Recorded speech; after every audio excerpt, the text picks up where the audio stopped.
Fifth question was a popular question. Joe Sehusen, who worked with the Ron Paul campaign, asks, in light of the success of Ron Paul and the Campaign for Liberty attracting large numbers of activists to the Ron Paul campaign and to conservative causes, what have you done to reach out to Ron Paul voters, and what will you do as chairman to make sure that the Ron Paul voters remain or become Republican voters? I would add a number of people sent in similar questions that made the case that Ron Paul supporters were sometimes made to feel not terribly welcome when they showed up at Republican conventions and events. Michael STEELE to start. Well, I think that's the important point right there. How do we then begin to embrace those who were in this game with us all along? Ron Paul certainly brought a whole new generation of voters, and I think it's important going forward that we recognize the strengths and the attributes of these individuals who are out there actively building the party and building a movement, a consensus, if you will, on certain issues.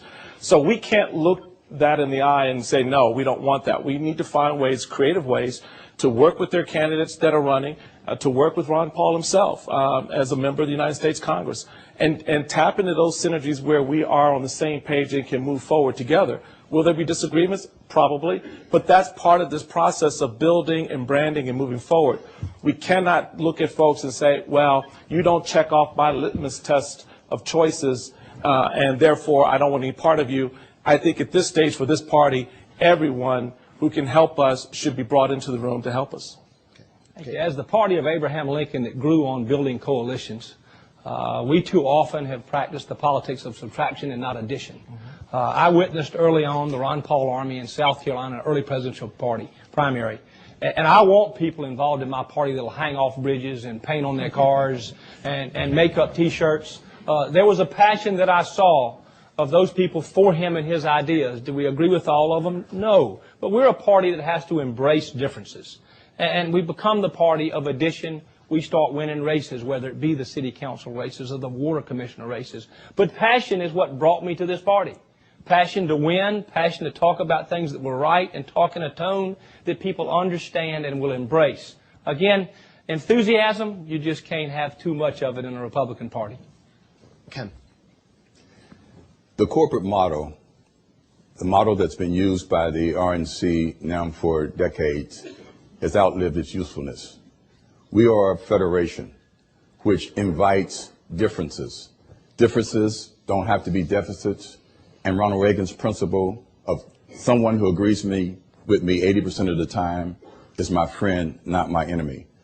We have to build coalitions, and we have to do this by really, like I said before, flattening the RNC, pushing responsibility and decision-making and resources outside of the Beltway. The RNC can no longer be a social club. It must be the flagship Republican organization in this nation, and I'm ready to give the leadership that will make that conversion.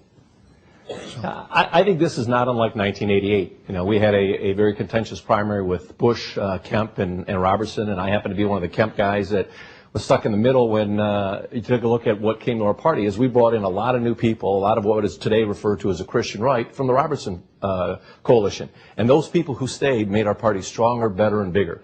And I think the same thing is going to be true with the Ron Paul people. And specifically the question was, what do we do to reach out to them? I mean, I've actually gone out and met with their groups. I've gone to their picnics. I've gone and addressed the activists and said, be part of this. How do you become a precinct delegate? How do you run for county office and be a party officer? How do you become a delegate to the National Convention?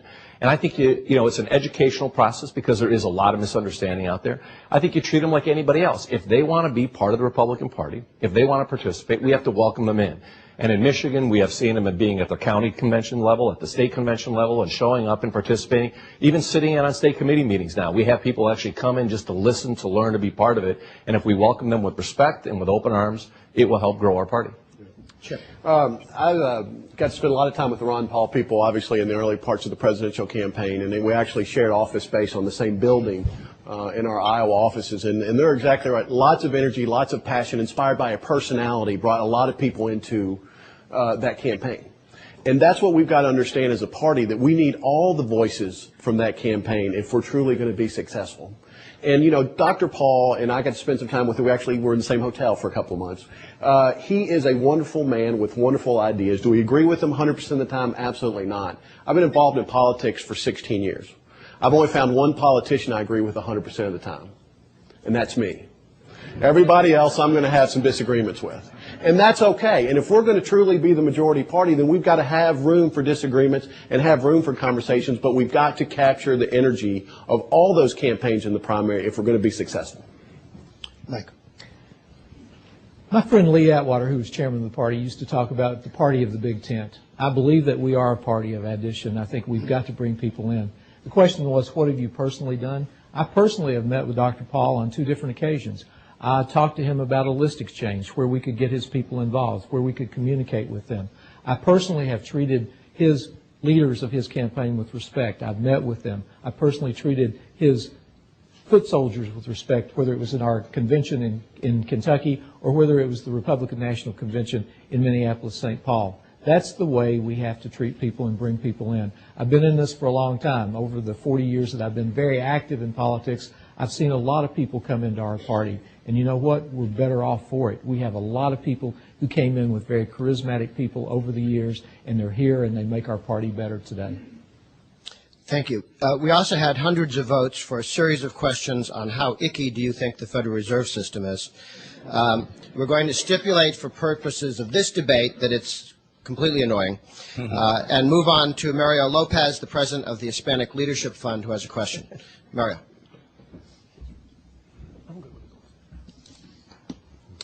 Thank you, Grover. Thank you, gentlemen, for being here. My name is Mario Lopez. I'm president of the Hispanic Leadership Fund. It's an advocacy organization dedicated to communicating conservative public policy solutions. This is your last chance. After this, there is no turning back. You take the blue pill. The story ends. You wake up in your bed and believe whatever you want to believe. You take the red pill.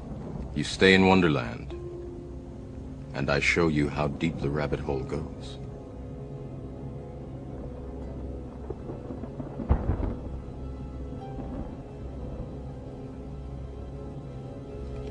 Remember, all I'm offering is the truth, nothing more.